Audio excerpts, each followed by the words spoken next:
नमस्कार बीट ओडिया रे मु आपनको स्वागत करू। आज आम एलएसआई फॉरेस्ट और फॉरेस्ट गार्ड एग्जाम शेष 6 मासर समिट्स विषय रे आलोचना करबा। आपण माने एही वीडियो रु बहुत किछि जिंस शिखिया पई पाइबे। तेबे चलंतु आ डेरी करबानी आरंभ करबा। आजिर प्रथम एमसीक्यू। प्रथम एमसीक्यू रे रहिछि what is the theme of the 10th edition of the Kalinga Literary Festival. Kalinga Literary Festival रो 10म संस्करण रो थीम कोन थिला ना यार answer is option B legends of ancient Bharat and beyond inspiring lived experience in the 21st century. Option B हिजबो सटिक। तेबे कलिंग लिटरेरी फेस्टिवल संपर्क रे आउटी अधिक किछि हमें माने जानिबा। यार मोटो ओडिया लैंग्वेज को प्रमोट करिया पई यह प्रत्येक वर्ष भुवनेश्वर ठारे आयोजित होइतै। यह को गठन करथिले बा आयोजित करथिले प्रथम थर पई रश्मि रंजन परिडा जे कि जने पेशारे जर्नलिस्ट। आरंभ होइतला 2014 रे। एबे 10म संस्करण 2024 रे आयोजित हो जाइछि। Kalinga Literary Festival Kathmandu edition मध्ये आरंभ करछि जा कि 2022 रे नेपाली लैंग्वेज को प्रमोट करिया पई। तेबे आउ एक गुरुत्वपूर्ण सम्मिलनी आम ओडिसा रे आयोजित होइतला। आपण मानकर मने थिबो विश्व ओडिया भाषा सम्मिलनी बा जाको कि इंग्रजी रे कहितांती वर्ल्ड ओडिया लैंग्वेज कॉन्फ्रेंस। यह भुवनेश्वर उपकंठ रे थिबा अक्षर भूमि थारे आयोजित होइतिला। 3 दिन धरिकी यह चलीतिला। फेब्रुआरी मासरे आपण मानकर मने थिबो आमे ओडिसा जीके रे मध्ये याकू कवर करिथिल। प्रति 5 वर्ष रे थरे यह आयोजित कराजिबो।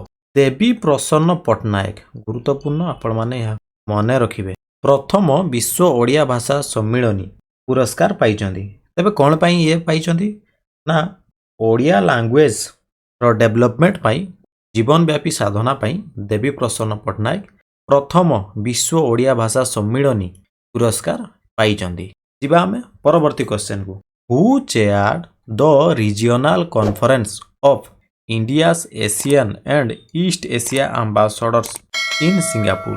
देखो रीजनल कॉन्फ्रेंस हेतिला कोठी इंडिया रो एशियन एवं ईस्ट एशिया एम्बेसडर को मध्य रे जाकी सिंगापुर ठारे। तबे एथिरे चेयरपर्सन भाबे किए योगदान करिथिले ना यार answer is option B doctor S Jaishankar. ASEAN रो फुल फॉर्म गुरुत्वपूर्ण आपण माने देखंतु एठारे Association of South East Asian Nation. Map रे आपण माने देखंतु ये हला Myanmar, Vietnam, Laos, Philippines, Cambodia, Thailand, Singapore, Malaysia, Brunei और इंडोनेशिया। यही 10टी कंट्री होचंती मेंबर एशियन रो फुल फॉर्म आमे माने जानिले। आउ दुईटी ऑब्जर्वर कंट्री मध्ये रहिछि। तबे गुरुत्वपूर्ण होछि 10टी मेंबर कंट्री एशियन। या गठन हेतिला 8 अगस्त 1967 रे बैंकॉक थाईलैंड रे। एशियन रो हेडक्वार्टर जाकार्ता इंडोनेशिया ठारे रहिछि। जिबा हमें परवर्ती question in which country was the North East India festival held to promote the Act East policy. Question रे पचारिछि केउ देश रे एक्ट ईस्ट पॉलिसी को प्रमोट करिया पई नॉर्थ ईस्ट इंडिया रो फेस्टिवल आयोजित करा जायतिला ना यार answer is option C Vietnam ठारे करा जायति। ईस्ट पॉलिसी संपर्क रे हमें जानिबा ना यह आरंभ हेतिला 2014 रे। पूर्वरु नाम थिला लुक ईस्ट पॉलिसी। यह होची एक कूटनैतिक पॉलिसी जहा कि प्रमोट करिथाई economic strategic and cultural relation Asia रो ईस्ट रे रहितिबा देश गुड़िक संपर्क रे। आपण माने एठारे मध्ये देखि पारछंती India's Act East policy intensive engagement with South East Asian country. South East Asia रो जो कंट्री गुड़िक रहिछि मुख्यतः विशेष करी एशियन कंट्री गुड़िक ता सहित cultural relation economic development strategic project A सब को उन्नति करिया पई एक्ट ईस्ट पॉलिसी। परवर्ती question पचारिछि Where was the 6th session of the International Solar Alliance? षष्ठतम इंटरनेशनल सोलार अलायंस असेंबली केउठारे आयोजित होइतिला? आंसर इज आम देशर न्यू दिल्ली आयोजित करा जाइतिला। तबे इंटरनेशनल सोलार अलायंस कोन ना यार मुख्य ऑब्जेक्टिव होची efficient consumption of solar energy to reduce dependence on fossil fuel रो हमें माने जो निर्भर करके चलुचन ताकू कम करिया पे सोलार एनर्जी को अधिक व्यवहार करिया पे एही इंटरनेशनल सोलार अलायंस गठन होईची। तबे केउ कंट्री या को गठन करची ना मिलित भावे भारत आउ फ्रांस ये इनिशिएटिव आरंभ करथिले जहा फल कि इंटरनेशनल सोलार अलायंस गठन होता 2015 रे हेडक्वार्टर रही गुरुग्राम हरियाणा रे गुरुत्वपूर्ण मन रखिबे एबे इंटरनेशनल सोलार अलायंस रो डायरेक्टर जनरल अछंती अजय माथुर तेबे इंटरनेशनल सोलार अलायंस रो मेंबर केउ माने रही परिबे आपण माने देखंतु ट्रॉपिक ऑफ कैंसर आउ ट्रॉपिक ऑफ कैप्रिकॉर्न मध्यरे जेउ देश गुड़िक आसुची कंप्लीटली आसताई पारंती किबा पार्शियल आसताई पार सेही देश गुड़िक मेंबर हो पारे इंटरनेशनल सोलार अलायंस जेमिति कि भारत पार्शियली आसुची किंतु आपण माने जदि देखिबे इंडोनेशिया यह कंप्लीटली आसुची तो ए माने मेंबर हो पारे अदर कंट्री गुड़िक मध्य मेंबर हो पारे किंतु तांकर वोटिंग राइट्स रहिबो ना परवर्ती क्वेश्चन को हमें आसीबा how many countries of the Global South are brought together for the summit question ने पचारछि ग्लोबल साउथ रो समिट पई केतोटी कंट्रीज एकाठी हेतले आंसर हे जिवो 125 तबे आपण माने ग्लोबल साउथ कोन देखंतु ब्लू कलर रे जो कंट्री गुडी को रहिचंदी ताकू कहा जाय ग्लोबल नॉर्थ विशेष करी पूर्वरु याकू कहा जाउतला जेउ कंट्री गुडी को इकोनॉमिक ग्रोथ रे बा विकसित देश से माने आस्तले ग्लोबल नॉर्थ रे यूएसए कनाडा रशिया ऑस्ट्रेलिया ये होउछनी ग्लोबल नॉर्थ देश आउ पिंक कलर जो देश गुडी को रही जेमति कि आम देश भारत चीन ब्राजिल साउथ आफ्रिका यही सब देश गुडी को होउछंदी ग्लोबल साउथ रो अंतर्भुक्त रही तेबे जेमति कहली आपण मानको ग्लोबल नॉर्थ बुझा जाय विकसित देश जहार GDP growth economic growth base भलो से माने ग्लोबल नॉर्थ कैटेगरी आसंती एवं जो माने ग्लोबल साउथ जो माने विकासशील देश माने ग्लोबल साउथ रे आसंती तेबे आपण माने जदि रिसेंटली ए स्टैटिस्टिक को अनुध्यान करिवे जेमति कि चाइना हला हम देश भारत हला ब्राजील हला साउथ अफ्रीका हला एमान होउछंती ब्रिक्स कंट्री आ ब्रिक्स कंट्री रो G7 कंट्री रो जीडीपी ग्रोथ मध्ये अधिक रहिछि तेनु विकसित और विकासशील यार जो डेफिनेशन टी रहिछि प्राय तो यह परिवर्तन हबो आगो दिबा हमें परवर्ती question what was the opening film of the Indian Panorama section in the feature film category question ने पचारिछि इंडियन पानोरमा सेक्शन रो फीचर फिल्म कैटेगरी रे ओपनिंग फिल्म कोन थिला ना यार आंसर हे जिवो ऑप्शन ए आटम जहा कि मलयालम मूवी थिला आनंद एकरसिया को निर्देशना देइथिले मने रखंतु हमें माने इफी संपर्क रे ए क्वेश्चन टी चर्चा करूछु इफी होची International Film Festival of India परवर्ती क्वेश्चन ने पचारिछि इन व्हिच सिटी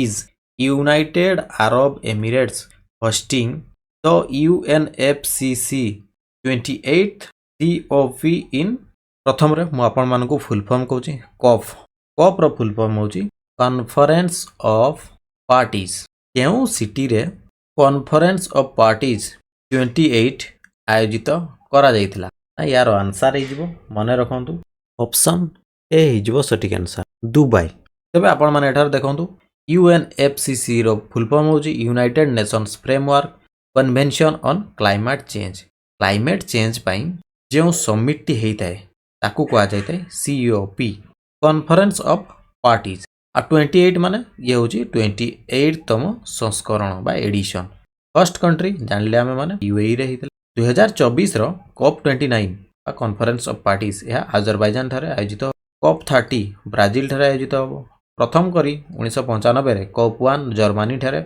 आयोजित हेइतला एवं गोटिए मात्र सम्मिलनी ए क्लाइमेट चेंज रिलेटेड सम्मिलनी COP8 बा COP8 2002 मसिया रे न्यू दिल्ली थारे आयोजित हेइतला जिबा हमें परवर्ती question where did Fit Expo India 2023 one of the Asia's largest sports fitness and wellness take place केउ ठारे फिट एक्सपो इंडिया 2023 आयोजित हेइतला ना यार आंसर हे जिवो मने रखंतु कलकत्ता ठारे आयोजित फिट एक्सपो इंडिया जाकी लार्जेस्ट एशिया रो स्पोर्ट्स फिटनेस आउ वेलनेस एक्सपो हमें परवर्ती क्वेश्चन को where is the internet governance forum IIGF 23 schedule to be held केउ ठारे इंटरनेट गवर्नेंस फोरम IIGF 23 आयोजित होबो ना यार आंसर हे जिवो मने रखंतु न्यू दिल्ली आम देशर राजधानी न्यू दिल्ली रे आयोजित होइतिला। परवर्ती क्वेश्चन पचारिछि देखंतु what distinction does India hold in the field of fertiliser mention in the inaugural session of 59th Fertiliser Association of India annual seminar 2023 in new Delhi ठारे आयोजित होइतिबा 59तम फर्टिलाइजर एसोसिएशन ऑफ इंडिया रो एनुअल सेमिनार ठारे कोन घोषणा करा जायतिला ना ऑप्शन ए हिजबो सटीक आंसर फास्ट नेशन इंट्रोड्यूस नानो फर्टिलाइजर रे आउ कोन कोन आसु ना मने रखंतु नानो डीएपी नानो यूरिया इत्यादि सबू आसुची तबे एही सेमिनार रे या प्रथम करी हम देश रे इंट्रोड्यूस करा जायतिला नानो फर्टिलाइजर को। परवर्ती क्वेश्चन पचारिछि where did the 6th NSA level meeting of the Colombo security conclave take place. आपण माने नाम रो कंफ्यूज होंतनी सिक्योरिटी कॉन्क्लेव रो नाम होची कोलंबो प्रथम करी श्रीलंका रो कोलंबो ठारे आयोजित होइतिला सेति पई यार नाम रखा हिची कोलंबो सिक्योरिटी कॉन्क्लेव। तबे षष्ठतम NSA लेवल मीटिंग एही कोलंबो सिक्योरिटी कॉन्क्लेव केउंठरा आयोजित होई यार answer is option C Port Louis Mauritius कथा जदि मु एबे कहबी कि दिन पूर्वरु आम देशर राष्ट्रपति श्रीमती द्रौपदी मुर्मू को एही मारिशस डॉक्टरेट डिग्री द्वारा सम्मानित करथिला। जिबा हम परवर्ती क्वेश्चन को what is the vision outlined by prime minister Modi during the launch of the विकसित भारत एट 2047 वर्कशॉप। विकसित भारत 2047 प्राइम मिनिस्टर मोदी को विजन रे यह लॉन्च करा जायछि सेथिरे ऑप्शन बी हिजबो सटीक to push all universities and institution to contribute India's development 2047 ताकर vision कोन रहिछि समस्त प्रकार यूनिवर्सिटी एवं इंस्टीट्यूट गुड़िक आम देश भारत डेवलपमेंट रे विकास रे 2047 सुधा योगदान जेमती रहिबो ताकू कहा जाउछि विकसित भारत एट 2047।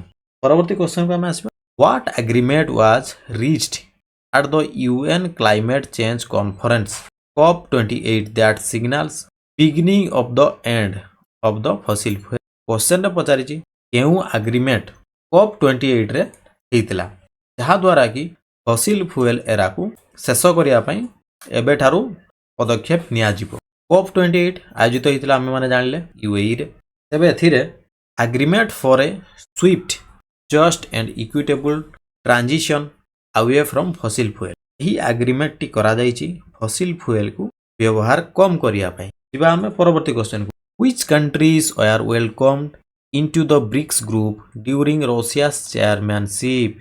क्वेश्चन पचारछि केउ कंट्री गुड़िक एबे वेलकम करा जिवो रशिया रो चेयरमैनशिप रे ब्रिक्स ग्रुप रे। ब्रिक्स रो फुल फॉर्म बी रे ब्राजील आर रे रशिया आई रे तो इंडिया सी रे चाइना एस रे होची साउथ अफ्रीका। तबे ए जो ग्रुप टी रहिची एही ग्रुप रे सर्वमोट 5टी कंट्री आड हवा पई जाउचंती Egypt Ethiopia Iran Saudi Arabia और UAE। साउथ अफ्रीका रे ब्रिक्स सम्मेलन समय रे केवल घोषणा करा जायतिला ई 5टी कंट्री शामिल हेबे बोली। एक्चुअली आपण माने कहबे 5टी नो 6टी थिला यस 6टी कंट्री एतरे आड हेबे बोली घोषणा करा जायतिला किंतु अर्जेंटीना जनवरी 1 रे मना कर दला एई ब्रिक्स ग्रुप रे से आड हबनी बोली। तेनु बाकी जो 5टी कंट्री रहिले Egypt Ethiopia Iran Saudi Arabia और UAE एमाने रशिया रो चेयरमैनशिप रे माने रूस रे 2024 रो जो ब्रिक्स समिट हबो एथिरे माने कंप्लीटली योगदान करिवे एई 5। आपण माने एठार देखि पारतुंदी करंट मेंबर रहितंदी Brazil Russia India China South Africa एथिरे new member Egypt Ethiopia Iran Saudi Arabia और UAE। ब्रिक्स गठन हेतिला 2009 रे प्रथम समिट रशिया रे हेतिला एवं 2024 रे मध्ये याकू रशिया रे आयोजित हबो। एई ग्रुप रो गोल रहिछि देखंतु पीस सिक्योरिटी डेवलपमेंट कोऑपरेशन इत्यादि को प्रमोट करिया पई। यार हेडक्वार्टर गुरुत्वपूर्ण मन रखिए ब्रिक्स रो हेडक्वार्टर रहिछि संघाई चाइना रे। ब्रिक्स बैंक बा एबे जाकू कहा जाउछि न्यू डेवलपमेंट बैंक जार हेडक्वार्टर मध्ये रहिछि संघाई ठारे होछि ब्रिक्स ग्रुप रो। तबे आमे परवर्ती क्वेश्चन को who will be the chief guest at vibrant Gujarat summit. Vibrant Gujarat summit रे किए चीफ गेस्ट भाबे निमंत्रित होइतिले ना यार आंसर हिजबो option B prime minister of चेक रिपब्लिक चीफ गेस्ट भाबे वाइब्रेंट गुजरात समिट योगदान करितिले। तबे आमे आसीबा परवर्ती क्वेश्चन को which country has agreed to host global peace summit for Ukraine Ukraine पई ग्लोबल पीस समिट केउ देश आयोजित करियो बोली राजी हेची ना यार आंसर हे जिवो ऑप्शन सी स्विट्जरलैंड स्विट्जरलैंड को एक न्यूट्रल कंट्री को आ जायते किंतु से ग्लोबल पीस समिट यूक्रेन पई आयोजित करिवो एतर थीम कोन रहइबो देखंतु unity power of peace and redefining sustainable development of जिबा में परवर्ती क्वेश्चन को who inaugurated the world sustainable development new Delhi रे वर्ल्ड सस्टेनेबल डेवलपमेंट समिट ये इनागुरेट करिसंती ना यार आंसर हे जिवो option C vice president Jagdeep Dhankhar यार थीम रही leadership for sustainable development and climate justice परवर्ती क्वेश्चन पचारछि who open the 12th general assembly of Asian Buddhist conference for piece in new Delhi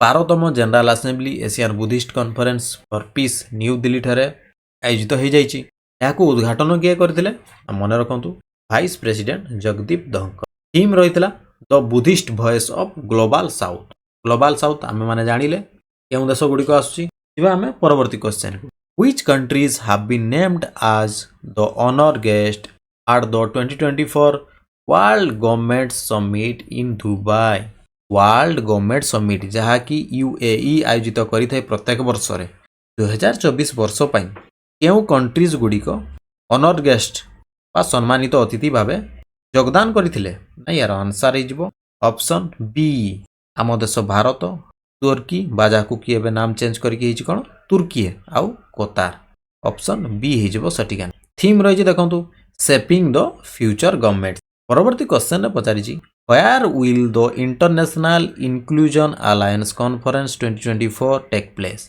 international inclusion alliance conference 2024 केउठारे आयोजित होइतिला ना यार answer हे जिवो ऑप्शन बी न्यू दिल्ली ठारे या आयोजित होइतिला परवर्ती क्वेश्चन ने पचारिछि देखंतु where did 16th conference of world social forum commence 16तम वर्ल्ड सोशल फोरम कॉन्फ्रेंस केउठारे आयोजित होइतिला ना यार आंसर हे जिवो ऑप्शन बी नेपाल रो राजधानी काठमांडू ठारे यह आयोजित होइतिला परवर्ती क्वेश्चन ने पचारिछि देखंतु what is the main purpose of the first global resolution on AI adopted by the United Nations general assembly से क्वेश्चन ने पचारिछि प्रथम ग्लोबल रिजोल्यूशन एआई पई अडॉप्ट करा जाइछि यूनाइटेड नेशंस जनरल असेंबली रे तबे यार मुख्य पर्पस कोन ना यार आंसर हे जिवो मन रखंतु option B to safeguard human rights protect personal data and monitor AI for risk option B हे जिवो सटिक परवर्ती question who was the chief guest at the 9th Raisina dialogue question पचारछि देखंतु किए नवम रायसेना डायलॉग रे चीफ गेस्ट भाबे योगदान करथिले ना आंसर हे जिवो option prime minister Kyriakos Mitsotakis Greece रो आउ एक गुरुत्वपूर्ण कथा मन रखंतु आपण ग्रीस आमे जो चर्चा करथिले इंटरनेशनल सोलार अलायंस रो मेंबर मध्य एबे रिसेंटली से बनिछि आउ एक देश मन रखंतु चिली चिली मध्य आईएसए रो मेंबर एबे हेछि तबे ए जो रायसेना डायलॉग यह आयोजित किए करथाय ना मन रखंतु मिनिस्ट्री ऑफ एक्सटर्नल अफेयर्स जिबा हमें परवर्ती क्वेश्चन को where was Mahabiz 2024 the global business conclave organized Mahabiz 2024 नामक एक ग्लोबल बिजनेस कॉन्क्लेव केउठारे आयोजित होइतिला ना यार आंसर मन रखंतु ऑप्शन बी दुबई ठारे आयोजित होइतिला तबे यार थीम कोन थिला मन रखंतु थीम थिला connect with opportunities to progress जिबा में परवर्ती क्वेश्चन को what is the theme of the 8th Asia economic dialogue अष्टम एशिया इकोनॉमिक डायलॉग रो थीम कोन थिला ना मन रखंतु यार थीम थिला geo economic challenge in an era of flux option C हे जिवो सठिक आंसर तबे आयोजित कोठी हेतिला ना मन रखंतु पुणे ठारे आयोजित हेतिला परवर्ती क्वेश्चन को हम माने जिवा where was the 13th world trade organization ministerial conference held world trade organization रो मिनिस्ट्रियल कॉन्फ्रेंस केउठारे आयोजित होइतिला ना यार आंसर हे मन रखंतु आबुधाबी ऑप्शन बी हे सठिक आंसर। तापर क्वेश्चन पचारची which ministry host first blue talks meeting on ocean in new Delhi. समुद्र पाई जो मीटिंग टी करा जाइथिला ब्लू टॉक केउ मिनिस्ट्री आयोजित करिथिला ना मन रखंतु याकू आयोजित करिथिला ministry of earth science option B हेजिबो सठिक आंसर। परवर्ती क्वेश्चन पचारची where did the 2024 WTCA global business forum take place. WTCA रो फुल फॉर्म होची मन रखंतु world trade centers association. 2024 WTCA global business forum केउठारे आयोजित होइतिला ना यार आंसर हेजिबो ऑप्शन सी बेंगालुरु ठारे आयोजित होइतिला।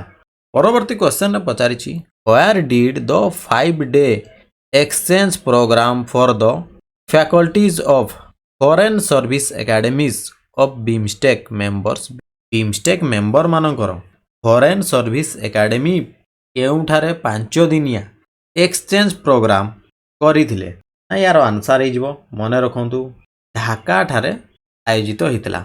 ढाका होची गुरुत्वपूर्ण मन रखिबे BIMSTEC row headquarter.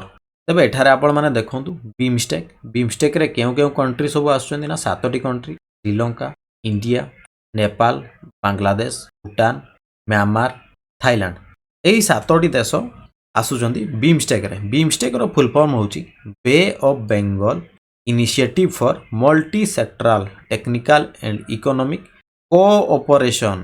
Bay of Bengal रो देखंतु 4 साइड रो अछि श्रीलंका हम देश Bharat then Bangladesh Myanmar Thailand ता सहित भूटान एवं नेपाल एही 7टी मेंबर कंट्री को नेकी बीमस्टेक ग्रुप गठन करा जायछि जारो हेडक्वार्टर रहिछि ढाका बांग्लादेश ठार गठन हेतिला 1997 रे। तबे गुरुत्वपूर्ण एग्जाम रे भी आसे बीमस्टेक रो शेषो सी तो रहिछि तार फुल फॉर्म कोऑपरेशन की कॉर्पोरेशन तणो आपण माने कंफ्यूज हेबेनी कोऑपरेशन होची यार सठिक आंसर। तापरे which African countries health minister took part in the Yaounde conference to commit to ending malaria death.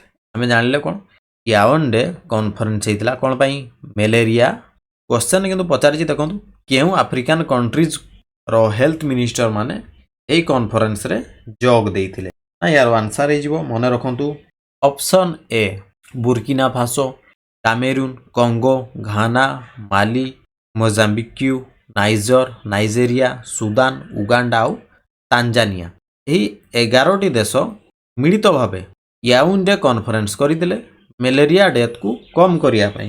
तेबे आपण माने एठारे देखंतु डिटेल लिखाई छि से 11 देश मु जोटा कहली अफ्रीका कंटिनेंट बा महादेश होची मलेरिया रो एपिसेंटर।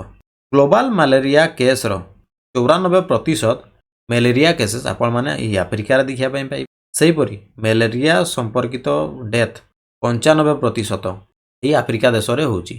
तबे गुरुत्वपूर्ण आम मानक पई वर्ल्ड मलेरिया डे एप्रिल 25 रे पालन करा जायते। यार थीम होची time to deliver zero malaria invest innovate. परवर्ती क्वेश्चन को हमें आसीबा what was the theme of the summit once of AI risk to democracy hosted in South Korea host करथिला कोन ना one of AI risk to democracy तार theme कौन रही ना यार आंसर मन रखु option C AI risk to democracy. परवर्ती क्वेश्चन पचारि where was the 4th Shanghai cooperation organization by SCO startup forum held. SCO row 4थतम startup forum केउठारे आयोजित होइतिला आंसर हे ऑप्शन बी न्यू दिल्ली ठारे आयोजित होइतिला। तबे एससीओ होचे एक यूरेशियन ऑर्गेनाइजेशन गुरुत्वपूर्ण मन रखिबे याकू प्रतिष्ठा करथिले चाइना और रशिया 2001 रे। हेडक्वार्टर रही बेइजिंग रे। मेंबर अछंती China India Iran Kazakhstan Kyrgyzstan Pakistan Russia Tajikistan और उज्बेकिस्तान। जिबा हमें परवर्ती क्वेश्चन को what was the main aim of the nuclear energy summit 2024। बहुत गुरुत्वपूर्ण याकू मन रखिबे आपण माने न्यूक्लियर एनर्जी समिट 2024 रो मेन एम कोन ना यार मेन एम होची option B to address global challenge to reduce the use of fossil fuels, enhance energy security and boost economic development। ତେବେ ମନେ ରଖନ୍ତୁ जो न्यूक्लियर एनर्जी समिट 2024 ଏହା ବେଲଜିୟମ ଠାରେ ଆୟୋଜିତ ହେଉଛି। ଥିମ୍ ରହିଛି ଟର୍ନିଂ ମୋମେଣ୍ଟମ୍ ଇଣ୍ଟୁ ଏନର୍ଜି। ଆମ ଦେଶ ଭାରତକୁ ପ୍ରତିନିଧିତ୍ୱ କରିବେ ଡକ୍ଟର ଅଜିତ କୁମାର ମହାନ୍ତି। ବହୁତ ଗୁରୁତ୍ୱପୂର୍ଣ୍ଣ, ଇଏ ଜଣେ ହେଉଛନ୍ତି ଓଡ଼ିଆ ବ୍ୟକ୍ତି। ଯିବା ଆମେ ପରବର୍ତ୍ତୀ କ୍ୱେଶ୍ଚନକୁ। Which company is gearing up to host the world future energy summit.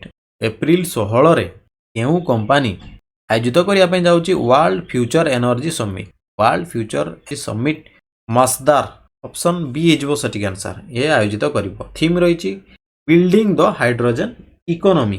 ପରବର୍ତ୍ତୀ କ୍ୱେଶ୍ଚନ ପଚାରିଛି how many Indians have been selected for the World Economic Forum 2024 Young Global Leaders Program। କେତେ ଜଣ ଭାରତୀୟ world economic forum 2024 young global leaders ପ୍ରୋଗ୍ରାମରେ participate କରିବେ? Answer ହେଇଯିବ option C 5 ଜଣ। ତାପରେ ଏକ୍ସଟ୍ରା ଇନଫର୍ମେସନ୍ ଆପଣମାନେ ଦେଖନ୍ତୁ। ୱାର୍ଲଡ ଇକୋନୋମିକ ଫୋରମ ମିଟିଂ ଯାହାକି 2023ରେ ଡାଭୋସଠାରେ ଆୟୋଜିତ ହୋଇଥିଲା। ଥିମ୍ ରହିଥିଲା କୋଅପରେସନ୍ ଇନ୍ ଫ୍ରାଗ୍ରାମେଣ୍ଟ। ସେହିପରି ଆପଣମାନେ ଦେଖନ୍ତୁ ଡେମୋକ୍ରେସି ସମିଟ୍ 2023 ବର୍ଷରେ ୟୁଏସ୍ରେ ଆୟୋଜିତ ହୋଇଥିଲା। ଥିମ୍ ଥିଲା use of technology and elections integrity. World government summit ଯେମିତିକି ଆପଣମାନେ ଜାଣିଲେ ୟୁଏଇ ଏହା ପ୍ରତ୍ୟେକ ବର୍ଷ ଆୟୋଜିତ କରିଥାଏ। 2023 ମସିହାରେ ଦୁବାଇରେ ଆୟୋଜିତ ହୋଇଥିଲା। ସେପିଂ ଫ୍ୟୁଚର ଗଭର୍ଣ୍ଣମେଣ୍ଟ ହେଉଛି ତାଙ୍କର ଥିମ୍। ସେହିପରି 12ତମ ୱାର୍ଲଡ ହିନ୍ଦୀ କନଫରେନ୍ସ ଆମ ଦେଶ ଭାରତ ଆଉ ଫିଜି ଏହାକୁ ଫିଜିରେ ଆୟୋଜିତ କରିଥିଲେ। ଥିମ୍ ରହିଥିଲା Hindi traditional knowledge of artificial. ସେହିପରି ଗ୍ଲୋବାଲ ବୁଦ୍ଧିଷ୍ଟ ସମିଟ୍ ଆମ ଦେଶ ଭାରତ 2023ରେ ଆୟୋଜିତ କରିଥିଲା ନ୍ୟୁ ଦିଲ୍ଲୀରେ। ଥିମ୍ ରହିଥିଲା responses to contemporary challenge philosophy to praxis. G7 ବା ଗ୍ରୁପ୍ ଅଫ୍ 7 ଏହା ଜାପାନରେ ଆୟୋଜିତ ହୋଇଥିଲା, ଯାହାକି ପର୍ଟିକୁଲାର ଲୋକେସନ ଯଦି ଆମେ କହିବା ହିରୋସୀମାରେ ଏହା ଆୟୋଜିତ ହୋଇଥିଲା। ଇଣ୍ଡିଆନ୍ ଓସେନ୍ କନଫରେନ୍ସ ଢାକାରେ ଆୟୋଜିତ ହୋଇଥିଲା। Peace prosperity and partnership for a resilient future. Global fintech fest NPCI ଏହାକୁ ଆୟୋଜିତ କରିଥିଲା, ମୁମ୍ବାଇଠାରେ ହୋଇଥିଲା। ସେହିପରି 43ତମ ଏସିଆନ୍ ସମିଟ୍ ଏହା ହୋଇଥିଲା ଜାକାର୍ତ୍ତା ଇଣ୍ଡୋନେସିଆରେ, ଯାହାକି ତାଙ୍କର ହେଡକ୍ୱାର୍ଟର ମଧ୍ୟ ରହିଛି ଜାକାର୍ତ୍ତାରେ। ଏପି ସେଣ୍ଟ୍ରମ୍ ଅଫ୍ ଗ୍ରୋଥ ଥିଲା ତାଙ୍କର theme. International lawyers conference bar council of India ଆୟୋଜିତ କରିଥିଲା, ନ୍ୟୁ ଦିଲ୍ଲୀରେ ହୋଇଥିଲା। Emerging challenges in justice delivery. ସେହିପରି ଗୁରୁତ୍ୱପୂର୍ଣ୍ଣ G20 ସମିଟ୍ ଏହା ମିନିଷ୍ଟର ଅଫ୍ ଏକ୍ସଟର୍ନାଲ ଆଫେୟାର୍ସ ଆୟୋଜିତ କରିଥିଲା। ଦିଲ୍ଲୀର ପ୍ରଗତି ମଇଦାନ ବା ଭାରତ ମଣ୍ଡପମରେ ଆୟୋଜିତ ହୋଇଥିଲା। ବସୁଧୈବ କୁଟୁମ୍ବକମ୍ ଆଉ ଯଦି ଆମେ ଇଂରାଜୀରେ କହିବା one earth one family one future ଏହାର ଥିମ୍ ଥିଲା। ତେବେ ଆଶା କରୁଛି ଆପଣମାନଙ୍କୁ ଭିଡ଼ିଓଟି ଭଲ ଲାଗିଥିବ। ଆଗକୁ ରହିଛି ଏକ୍ଜାମ, ତେଣୁ ପ୍ରିପାରେସନ୍ ମଧ୍ୟ ଆଶା କରୁଛି ଆପଣମାନେ ଜୋରଦାରରେ କରୁଥିବେ। ପୁଣି ଦେଖା ହେବ ଆଉ ଏକ ଇନଫର୍ମେଟିଭ୍ ଭିଡ଼ିଓରେ। ସେତେବେଳେ ପର୍ଯ୍ୟନ୍ତ ରହୁଛି। Thank you.